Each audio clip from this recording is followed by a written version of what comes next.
Emisión de la mañana del Comercio TV, día martes 12 de enero. Muy buenos días con todos ustedes, amigos televidentes. Gracias por acompañarnos un día más aquí en la primera emisión del Comercio TV con toda la información nacional y también internacional. Una hora política de todos los temas que han hecho noticia en las últimas horas. Hoy estaremos hablando con el vicealcalde de la ciudad. Tema Metro de Quito. Es el principal, Estamos ya con los tiempos justos. Bueno, hay algunos temas, tema de Quito, el metro y también vacunas, salubridad, pero sobre todo también la gente se queja que han subido el costo del impuesto predial. Sí, está sí. casi el doble en algunos casos. Hablaremos y nos contará el porqué. Muy bien, entonces usted ya sabe que no puede despegarse de nuestra pantalla, tenemos amplia información.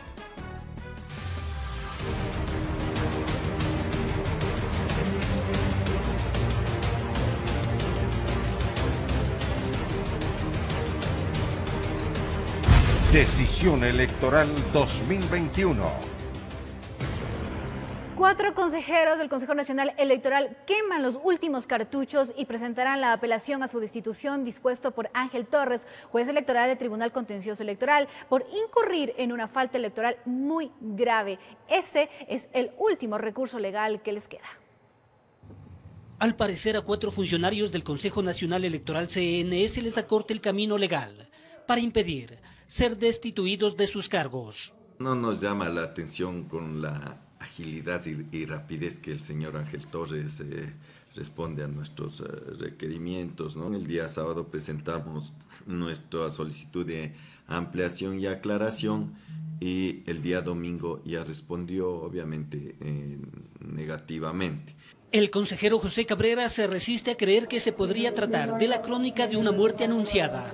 Ese supuesto no consentido no le contemplo porque yo creo que los otros jueces del Tribunal Contencioso Electoral son gente honorable, profesionales, que van a pegarse a la ley. En este caso es el Pleno del Tribunal Contencioso Electoral TSE quien tiene la última palabra, una vez que se presente el recurso de apelación, cuyo plazo fenece este miércoles. Una vez que ya ha sido inclusive rechazada en cierta parte la aclaración y ampliación por parte del juez Ángel Torres, quedan los 3 días para presentar la apelación y posterior a eso, como les había señalado, son 10 días que tiene el Pleno del Tribunal Contencioso Electoral para emitir su fallo. Como dice el viejo adagio popular, lo último que se pierde son las esperanzas. Si es que se juzga por parte del Pleno del Tribunal Contencioso Electoral en derecho, sabemos que vamos a ganar. Recordemos que el artículo 221 de la Constitución determina que los fallos y resoluciones del Tribunal Contencioso Electoral son de última instancia e inmediato cumplimiento.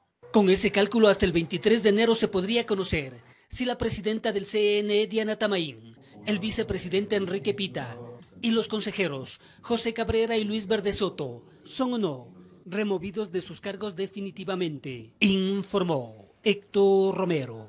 Y previo al proceso electoral del 7 de febrero, el Registro Civil anunció que extenderá sus horarios de atención para cubrir la demanda de su servicio de cedulación y evitar posibles aglomeraciones, sobre todo en el trámite, pues lo tiene que hacer, no olvide, previa cita. Veamos. Antes de la pandemia, el registro civil emitía aproximadamente 200.000 cédulas mensuales, mientras que en época preelectoral la demanda sobrepasaba las 300.000.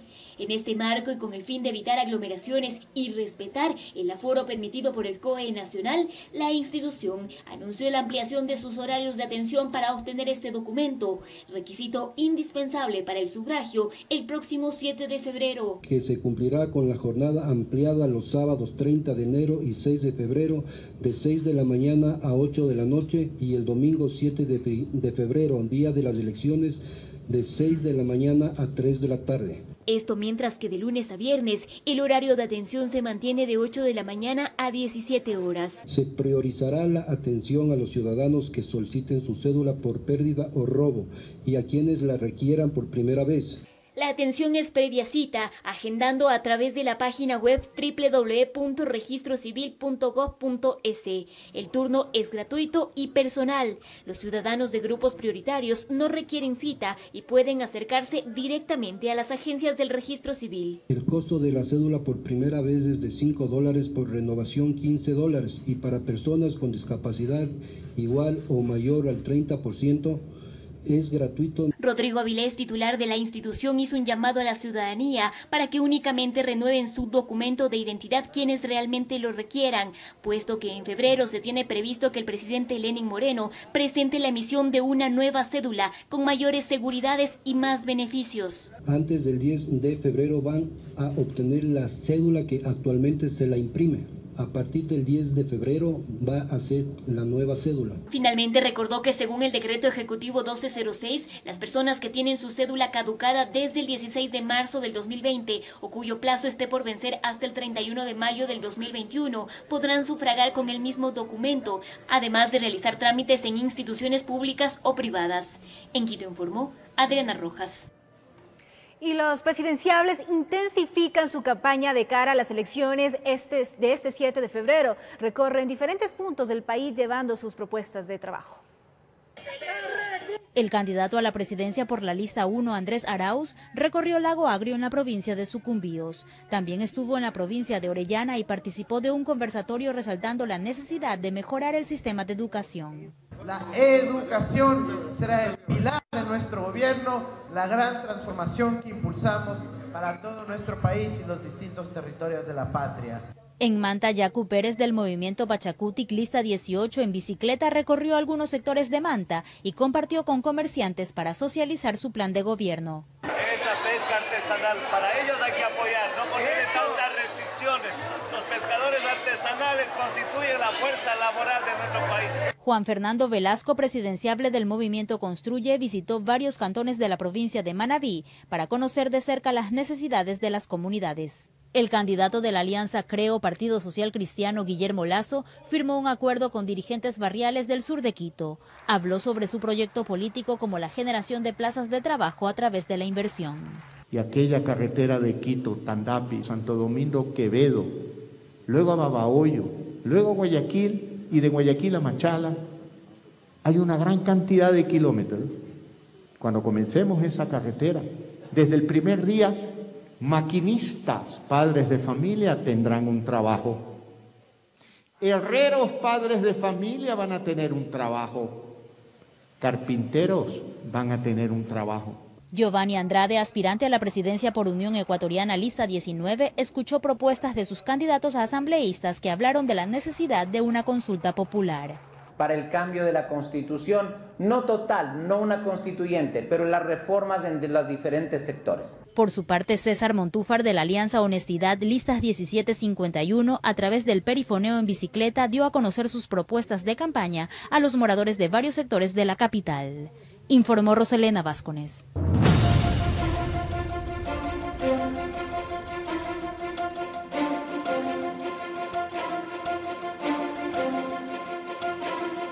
Analistas políticos evaluaron las propuestas de campaña de 14 de los 16 candidatos a la presidencia que participaron en el debate presidencial 2021. Veamos. Politólogos analizan las propuestas anunciadas por los 14 de los 16 candidatos a la presidencia de la República que estuvieron presentes en el evento Debate 2021, organizado por TVC y El Comercio. Lo que se vio ya en cada uno de los temas es un conjunto de alternativas que pueden ser interesantes para el país. Yo no veo que ningún candidato se haya destacado frente a los otros. Vimos a la mayor parte de candidatos también enlistar una serie de ideas que a ellos les gustaría implementar, pero vimos muy poca explicación, muy poco aterrizaje sobre cómo van a hacer lo que proponen. A decir de los analistas, algunas de las propuestas son inconstitucionales y poco factibles de efectuarse. Hablar de pena de muerte o hablar de prisión perpetua, que eso se inscribe en lo que se denomina el populismo penal. El descrédito y el desinterés en la política es una carta que juega en contra. Parte de los candidatos no cumplió con el objetivo de este debate, que era esclarecer un poco las dudas y convencer a ese 50-60% del electorado que a menos de un mes de las elecciones todavía no sabe por quién votar. Dar a conocer las propuestas es de gran importancia para los electores. Lo positivo es el número de personas que se conectaron tanto a través de redes sociales como de televisión, lo que quiere decir que si hay interés de la ciudadanía en conocer los candidatos y los programas. Hoy día la campaña electoral se realiza a través de las redes sociales y las redes sociales tienen la lógica que imprime los algoritmos que hace que simplemente cada candidato sea vista por sus propias personas, porque se mueve en su andarivel. Entonces, esta fue una forma de romper esa lógica. Los candidatos que buscan llegar a Carondelet se volverán a encontrar en un debate organizado por el Consejo Nacional Electoral de carácter obligatorio. En la misma se espera que varias de las dudas se amplíen, informó Valeria Navarro. Corte comercial, pero al retornar les contamos que se detectó en el país el primer caso con la nueva variante del coronavirus. Las autoridades del gobierno reconocen que esta amenaza puede saturar los hospitales. Ya regresamos con esta información y más.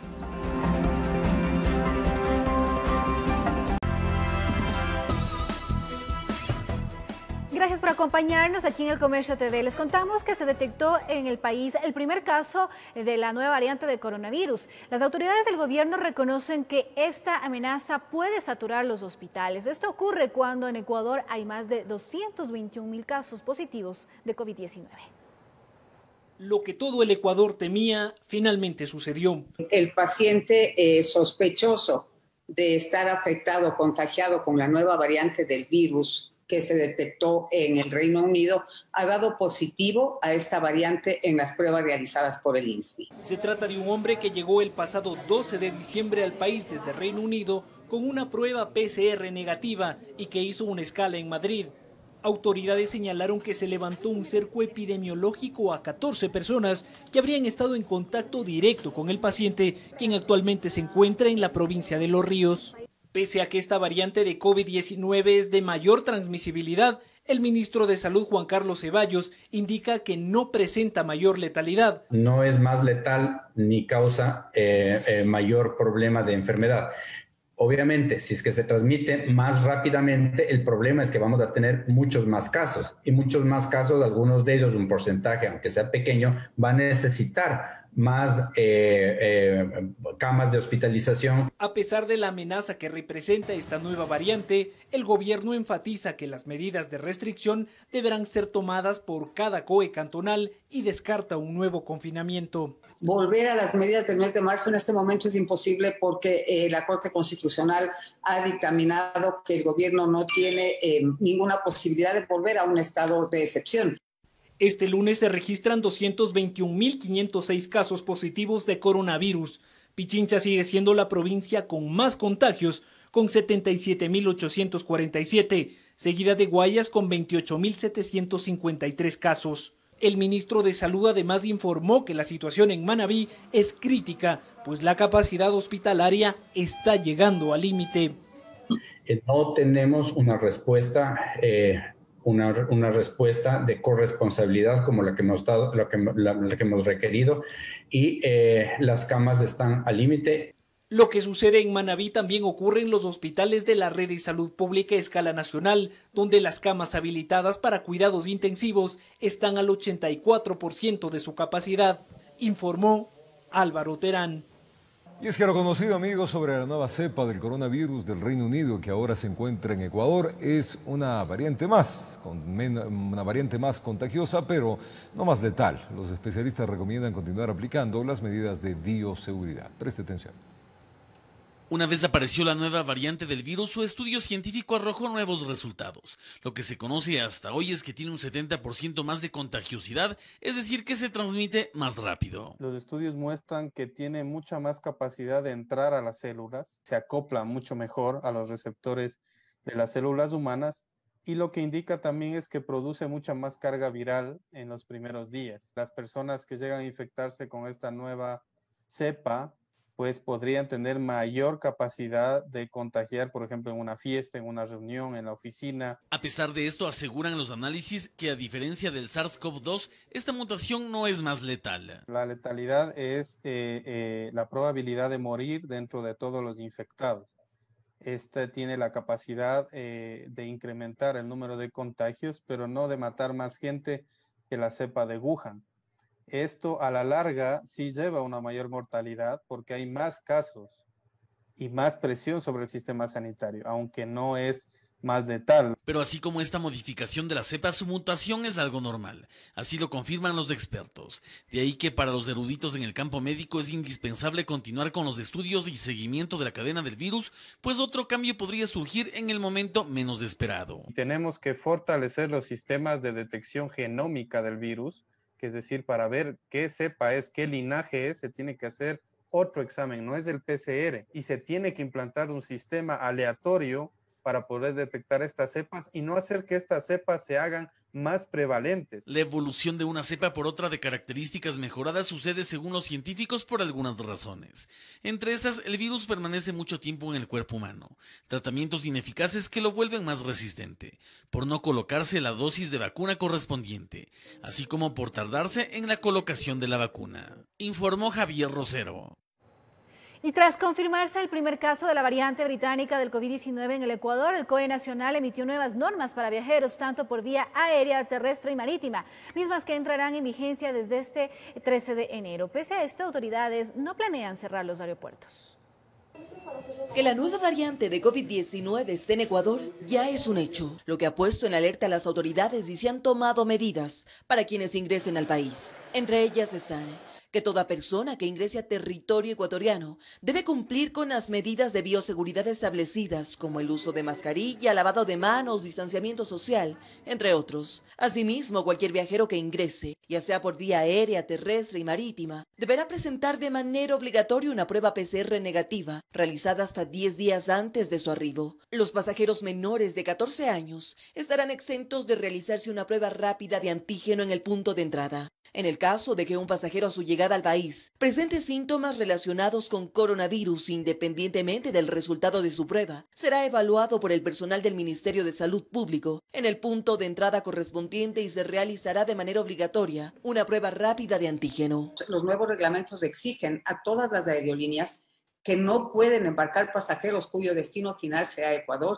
si no tienen una prueba PCR negativa realizada máximo 10 días antes de su viaje. En caso de que la aerolínea incumpla con esta normativa, será susceptible de multas bastante fuertes y el pasajero será devuelto al país de origen en esa misma aerolínea o en el siguiente vuelo que tenga. Es decir, no se le permitirá el ingreso a territorio ecuatoriano. No obstante, pese a que esta nueva mutación ya está en el país, ¿por qué la decisión de las autoridades no ha sido cerrar los aeropuertos? El cierre de los aeropuertos no significa que ha garantizado que el virus no ingrese. Hay muchos países que cerraron aeropuertos y que lastimosamente esta variante está en sus territorios. Lo que nosotros tenemos que generar es medidas de contención, medidas de bioseguridad. Lo cierto es que esta nueva mutación de coronavirus se ha detectado ya en 46 países y los científicos siguen el rastro de esta enfermedad que deja en el mundo cerca de 2 millones de fallecidos. Informó Ismenia Solórzano. Y fue aprobada la resolución del COE provincial del Carchi, en donde se solicita volver a semáforo rojo en el cantón Tulcán debido al incremento de casos de COVID-19 que ha puesto en emergencia al sistema de salud. De acuerdo al análisis, estos casos positivos serían importados. Cristian Benavides, alcalde del Cantón Tulcán, tomó en cuenta las recomendaciones del COE provincial reunido el pasado domingo, en donde se analizó el incremento de casos COVID y la emergencia que vive el Hospital Luis Gabriel Dávila. Y esta tarde, después del análisis con los concejales, determinó la discusión y aprobación de volver a semáforo en rojo por 2 semanas, sujeto a cambios de acuerdo a cómo se manejen los casos. Se inicie desde la semaforización en rojo, es decir, volver a un semáforo en rojo en Tulcán, por la situación gravísima que está viviendo el Hospital Luis G. Dávila. Prácticamente está tope, hay fallecidos, mucho más que en su momento, en el mes de septiembre, agosto-septiembre, donde vivimos la época más difícil de la pandemia, y hoy la estamos volviendo a vivir nuevamente, pero con un crecimiento realmente grave. De 5 puntos importantes cuenta esta resolución, exhortada a las autoridades que forman parte del COE cantonal, realizar los operativos correspondientes para evitar que sitios como Las Trochas, que serían uno de los puntos de contagio, continúen abiertas, y otros puntos importantes como el cierre de los locales de diversión nocturna y la prohibición de venta de bebidas alcohólicas. El día de mañana, en un segundo debate que será a 8 de la mañana, empiece a regir ya todas estas medidas para el Cantón Tulcán. Es un proceso que obligatoriamente debemos hacerlo por ser de carácter legal, es una ordenanza vigente. Mientras las autoridades de salud de la provincia continúan preocupados, ya que según las últimas actualizaciones del Ministerio de Salud, esta provincia registra un incremento alarmante de casos COVID, lo que ha provocado que el Hospital Luis Gabriel Dávila de Tulcán se encuentre copado casi en su totalidad. Aparentemente se presentaban casos 10 por día. A la semana del corte del día de ayer nosotros estamos presentando 21 casos diarios. De que se refuercen las medidas con la finalidad de ir fortaleciendo las restricciones en movilidad e ir evitando aglomeraciones. Por parte de los propietarios de los sitios de diversión nocturna afirman que no serían el punto de contagio. Para ellos son los casos importados. Las trochas deberían ser cerradas. Cientos de pasos ilegales que no son controlados. Todos, la gente extranjera va y viene por los pasos ilegales. Incluso hay gente extranjera que está cobrando para pasar el río. Por su parte, la Intendencia de Policía radicalizaría los controles en los pasos clandestinos para evitar el paso de motos y vehículos de placas colombianas a territorio nacional. Y esperemos que con las nuevas medidas que se tomen mediante las peticiones que se hizo como COE provincial, en todos los cantones, pues tratemos de bajar estos contagios que pues sí están alarmantes. Con imágenes de José Cedeño desde Tulcán, informa Miriam Enríquez. Al retornar vamos a contarles la situación en el Hospital Militar de Quito por el COVID-19 es crítica, tanto en el área de cuidados intensivos como de hospitalización están colapsadas. Con esto y más, al retornar, ya venimos.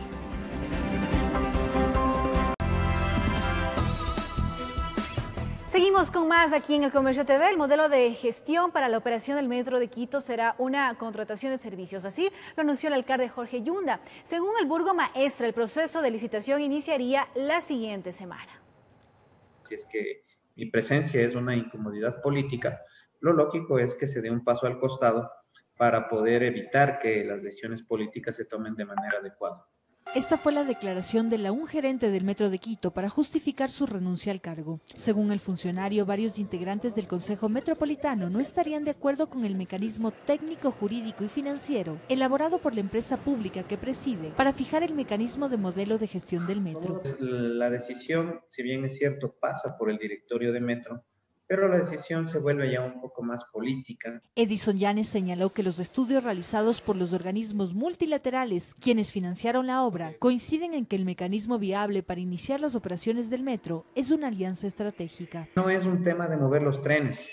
Metro de Quito opera 13 subsistemas que deben ser ensamblados como una orquesta. Pese a ello, el alcalde Jorge Yunda anunció que el metro operará a través de una contratación de servicios. Esto del metro se hará por gestión directa, es decir, los quiteños, las quiteñas, los ecuatorianos la vamos a operar con el aval y el know-how de conocimientos de expertos del mundo entero que vendrán por unos 2 años a enseñarnos y en ese tiempo veremos inclusive, se podrá evaluar la demanda del metro, se podrá evaluar el giro del negocio, los ingresos del metro, para seguir tomando decisiones. Lo cual para algunos ediles generará que el metro no opere en el tiempo estimado. Y estipulamos que para el proceso de operación, yo pienso que iríamos a mediados de año, junio, esperemos que el metro esté ya disponible. La alianza estratégica es la que podría operar este año y la alianza público-privada o un contrato de prestación de servicios son los que demorarían hasta el 2022.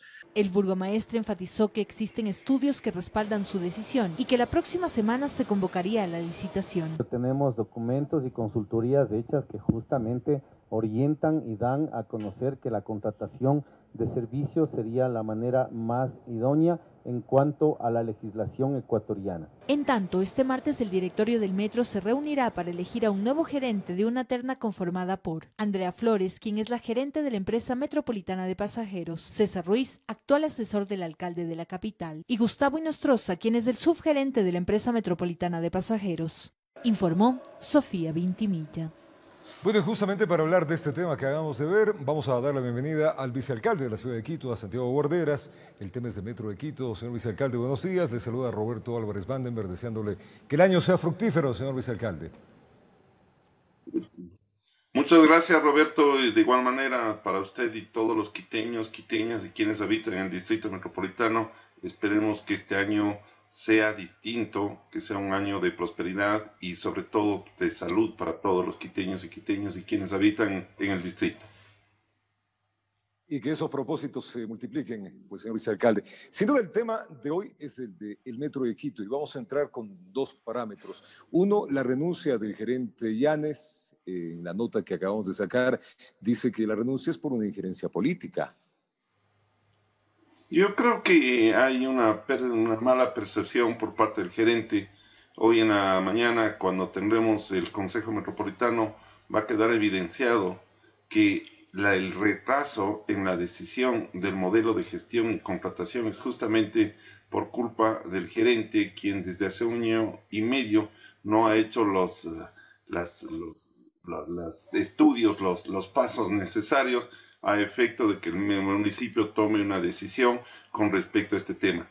Ya los multilaterales en el año 2019 advirtieron de la necesidad de una definición al respecto, pero lamentablemente, obviamente, cuando ya una persona renuncia, busca todo tipo de justificación para tratar de que esta situación quede en manos de terceros y no asumir responsabilidades que debieron hacerlo por parte de quien tuvo a su cargo la gerencia del metro. Ahora, señor vicealcalde, es un problema que no exista una ordenanza municipal que pues contenga el marco jurídico sobre justamente el modelo de gestión de transporte. ¿Esto no va a pesar más adelante? No, esto no es motivo de una ordenanza, esto es motivo de varios estudios que se debieron hacer, contar con 3 aspectos que son fundamentales en cualquier orden de la vida cuando uno pretende hacer un negocio. Un estudio técnico, un estudio financiero y un estudio legal. Cuando usted tiene los 3 elementos, es ya cuestión de instrumentalizar aquella decisión. Y justamente lo que los bancos, los multilaterales, ofrecieron fue asistencia técnica que permitía el que esa decisión se la pueda tomar de manera oportuna. Lamentablemente, en mi criterio, no se dieron los pasos necesarios y por eso hemos llegado a este punto en que lamentablemente ya la situación se vuelve urgente, tomando en cuenta que el 31 de marzo se va a entregar la obra física del metro y por consiguiente será necesario ya la operación. Pero usted entenderá que para la operación comercial del metro es necesario tener ya la selección de un operador, de este operador conozca definitivamente la infraestructura integral del metro y luego ya inicie con lo que se denomina marcha blanca, que son las pruebas en el túnel para poder determinar que todo esté en orden y además a capacitar y formar a quienes van a administrar, a quienes van a operar el metro. Entonces son circunstancias que se las tuvo que haber tomado una decisión con anterioridad, porque lo ideal, conforme lo han expresado los expertos, es que cuando se entregue la obra física, aquel que va a operar ya esté definido, para que él pueda decir, como cuando le entregan a su casa, mire, aquí hay estos interruptores que no funcionan, aquí hay estos cables que no se justifican, y de esa manera se logra el que se pueda tener todo un proceso que fluya y que permita una operación efectiva, segura y de calidad del metro de Quito. Señor vicealcalde, de sus palabras, ¿no existen sus estudios? Existen unos estudios, pero que están dirigidos exclusivamente a un modelo de gestión. Lo que aquí se está exigiendo, lo que se ha venido reclamando es, usted tiene una gama conforme al ordenamiento jurídico y debió analizar cuáles son las ventajas y desventajas de cada uno de esos modelos, porque en función de esos son los órganos competentes, será el gerente, el directorio, el Consejo Metropolitano, el que debe expedir la normativa para llevar adelante. ¿Qué modelo de gestión dicen sus estudios, señor vicealcalde? Hay algunos que están, pero usted tiene, a ver, el modelo de gestión es, mañana voy a hacer este negocio. Este negocio implica tales responsabilidades y tales riesgos. Y este modelo me tiene que aproximar con un contratista en función de una forma específica de contrato. cuál es esa forma específica de contrato, y ahí tiene usted una serie de gamas, y por consiguiente lo que usted debió hacer es explorar todas esas formas para saber cuál es aquella que me permitía mayores ventajas o desventajas con respecto a otras. Por eso le repito la pregunta, señor vicealcalde, en el modelo de gestión que están en estos estudios, ¿qué es lo que recomiendan y por qué no les gustó a ustedes? Bueno, lo que recomiendan los expertos, el experto que fue contratado por el BID, es que podían darse en el punto actual o un modelo de una alianza estratégica o una prestación de servicios. Pero además queríamos saber, y ese fue el propósito del estudio final, si ese modelo planteado por el metro era viable, porque usted puede presentar un modelo, pero tiene que estar sujeto al ordenamiento jurídico ecuatoriano, a las normas. Y lamentablemente la conclusión del experto es que ese modelo planteado por Metro de Quito no es aplicable según la normativa. ¿Pero cuál es el modelo, señor vicealcalde? El modelo es el ¿Cómo se llama? El modelo de la alianza y modelo que el alcalde ha decidido es una prestación de servicios, es una gestión directa por prestación de servicios. Ok, para entenderlo entonces, en el estudio que se realizó se hablaba de una alianza, que eso no era lo conveniente de acuerdo a ustedes. Y ahora el alcalde Yunda pues anunció una contratación directa para la operación del Metro de Quito. A ver, el estudio que hizo el experto fue sobre dos posibilidades: un modelo de contratación de alianza estratégica o un modelo de prestación de servicios. Estudió el modelo planteado por Metro de Quito y llegó a la conclusión que ese modelo no era tal, que ese modelo era una concesión. Ya, ahí quedemos un momento, señor vicealcalde. A eso voy yo. ¿Qué es lo que planteaba Metro de Quito? O sea, Metro de Quito, ¿qué es lo que dice? ¿Una concesión? Metro de Quito planteaba una alianza estratégica con el nombre, un modelo de gestión que tenía el nombre de alianza estratégica, pero que en el fondo no era una alianza estratégica, sino era una concesión. Ok. Entonces, eso no iba con los intereses de la ciudad y de lo que se pretendía dentro del Consejo y de la municipalidad. Por eso, el cambio a una contratación directa. Ahí se entiende. Exactamente, lo que se ha resuelto es una concesión, un modelo, una gestión directa a través de prestación de servicios. Es decir, el municipio va a hacer la gestión, pero a través de un tercero, a través de un contrato de prestación de servicios que más o menos de lo que ha dicho el señor alcalde, durará 2 años para luego definir si sigue siendo un operador externo o el propio Metro de Quito quien lleva adelante la operación y mantenimiento de la línea de metro. A esto, ¿cuántos interesados ya existen? Porque tenemos en cuenta que usted mismo ha dicho que el 31 de marzo se entrega la obra física y que inmediatamente deberían comenzar las pruebas. Bueno, conocemos que hay un interés por parte de 10 compañías de distintas partes del mundo que habían manifestado su interés en la operación y mantenimiento. Actualmente, una vez que ya se ha tomado una definición del modelo de contrato, entonces se sacará a concurso, porque esto sí es fundamental y este es un pedido de todos, yo creo que de todos los quiteños, cualquiera que sea el modelo, cualquiera que sea el operador externo, que sea a través de un concurso transparente, público, en el donde se invite a la mayor cantidad de operadoras, aquella que nos permita dar las mejores condiciones para poder operar, que proteja los intereses del usuario y que proteja los intereses de la ciudad. No olvidemos que este es el proyecto emblemático más importante. Se ha invertido 2.009 millones. Por consiguiente, necesitamos que quien opere sea el mejor operador externo, pero que sea fruto de un concurso. No queremos que esto sea consecuencia de que alguien se dé a dedo. Dos variantes ahí, señor vicealcalde. Uno, ¿está de acuerdo el Consejo? ¿Esto pasa por el Consejo? ¿Esto pasa por qué estamentos legales para que sea rápido? Y dos, esto pasa por el directorio. Esto pasa por el directorio. Ok, el Consejo el Consejo Metropolitano es el órgano que da esas directrices generales, pero quien tiene la competencia jurídica para tomar una decisión es el directorio de la empresa Metro de Quito. O sea, el directorio es el que va a elegir mediante una contratación pública quién va a operar. ¿Qué tiempo nos va a tomar esto?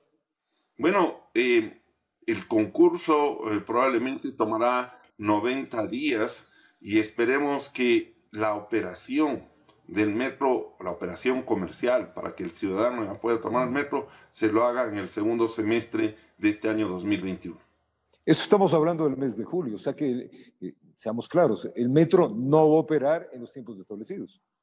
No, en ningún momento, porque no se olvide que lo que se había señalado en todas las ocasiones es la terminación de la obra física el 31 de marzo, es decir, a la obra estará terminado, pero hay un proceso que tiene que llevar adelante el operador, que se denomina marcha blanca, en donde se hacen las pruebas de los trenes a efecto de calibrar que todo el proceso esté bien, en el cual ya de todas maneras se podrá invitar a varios ciudadanos a que vean cómo opera el metro, y también hay que capacitar, seleccionar y capacitar a las personas que van a operar el metro, las personas que van a estar en las estaciones, los choferes, toda esta situación, y por consiguiente se requiere de un proceso intermedio para que entre en funcionamiento la operación comercial del metro.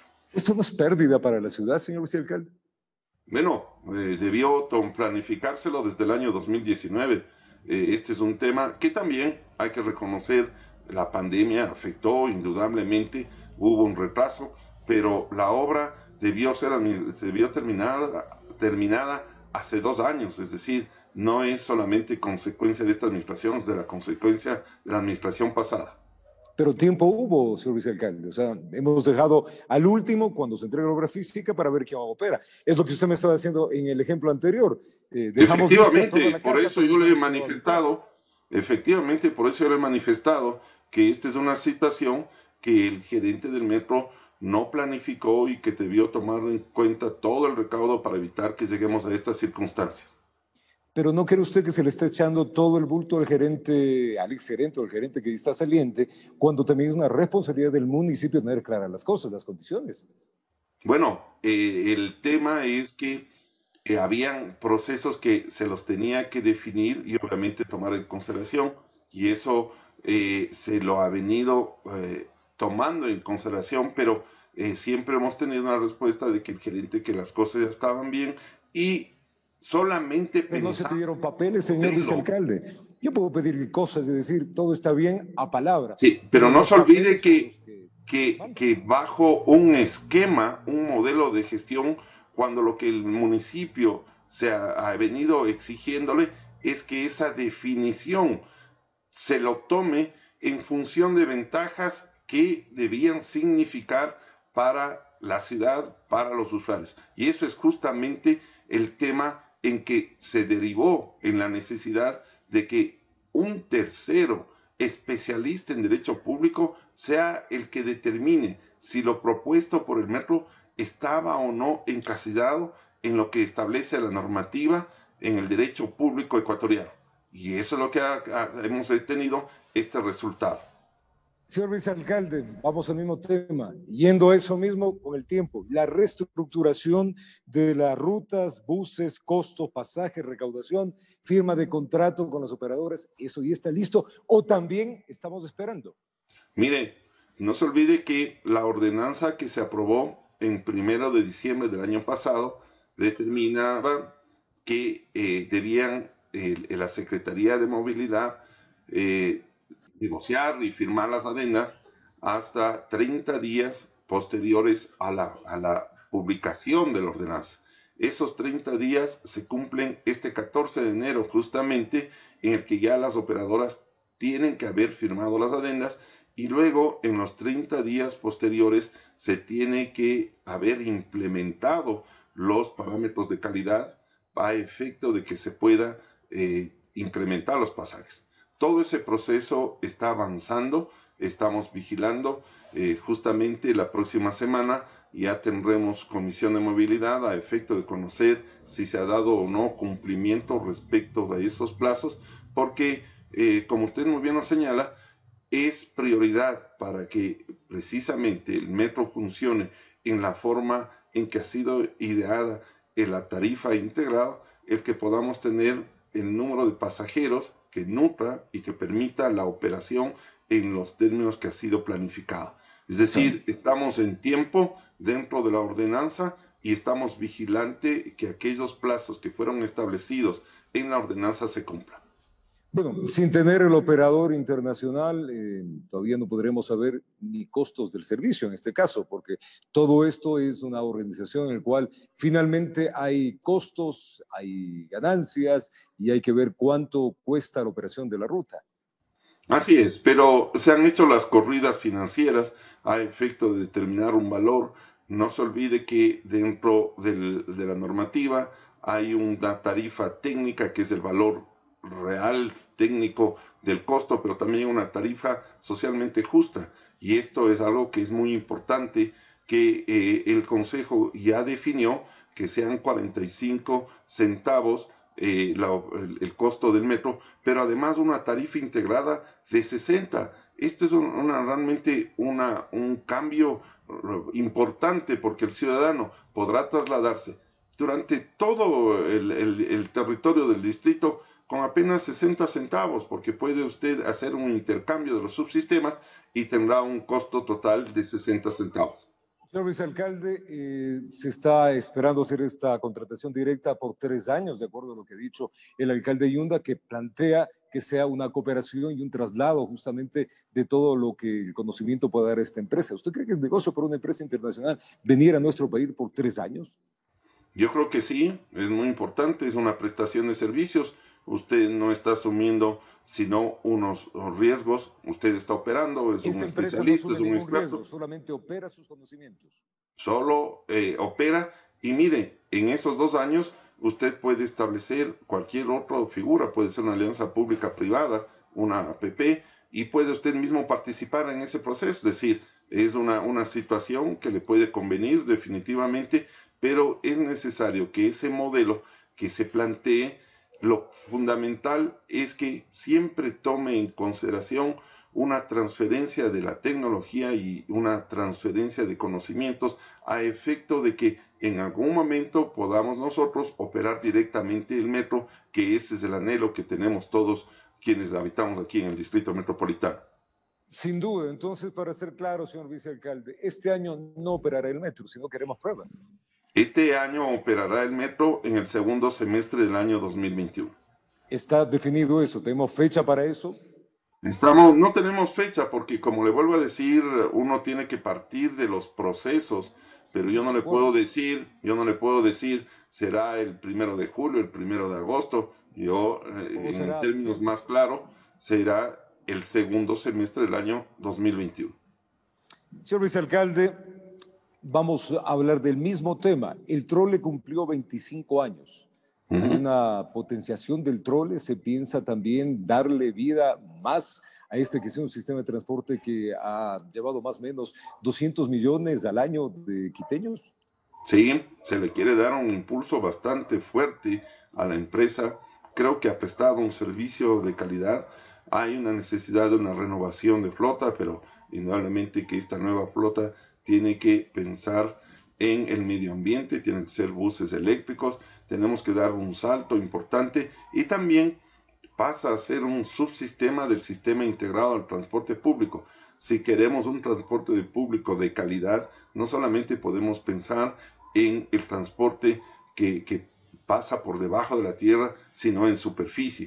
Y ahí tenemos el transporte convencional y tenemos también el trole y el eco, y por tanto, si al ser una empresa municipal operada por gente del municipio, es necesario darle todo ese impulso necesario para que, cambiando justamente un modelo que ya ha sido superado, podamos tener un mejor servicio, que es lo que la ciudadanía espera de todo el transporte público. Porque si usted tuviera un transporte de calidad, estoy seguro que ya no se utilizaría el transporte privado, y creo que la movilidad cambiaría en el Distrito Metropolitano, que ese es justamente el propósito de la ordenanza que se expidió el 1 de diciembre con un sistema integrado de transporte público. Sin duda, hay que llegar para eso, pero todavía tenemos mucho que trajinar, señor vicealcalde. Entramos a temas rápidos, varios que también es de interés de la ciudadanía.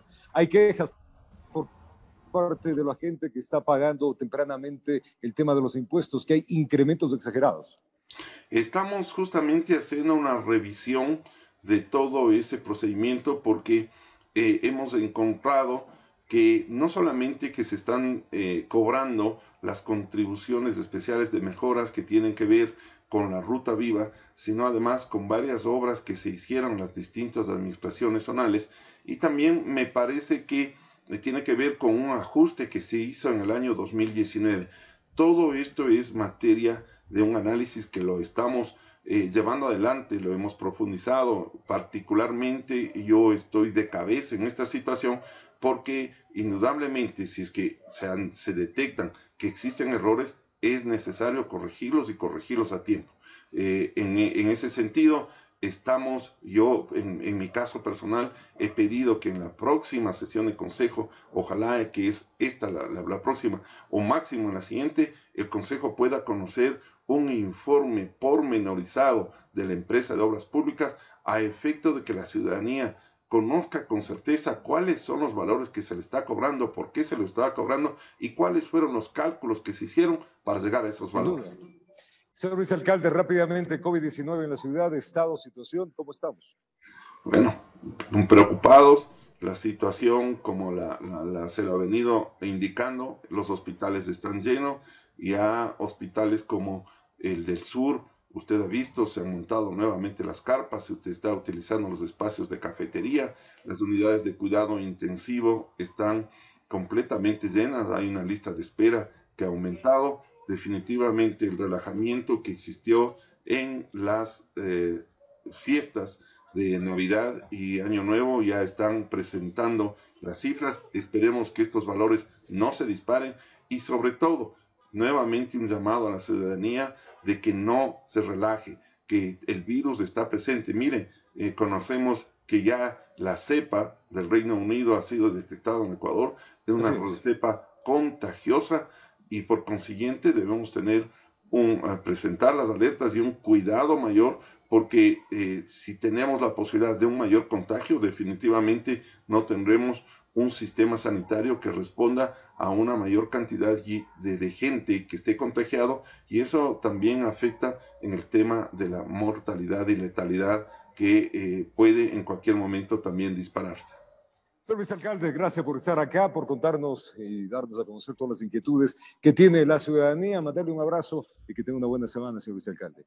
A usted también, Roberto, muchas gracias y siempre a las órdenes para cualquier inquietud que puedan tener.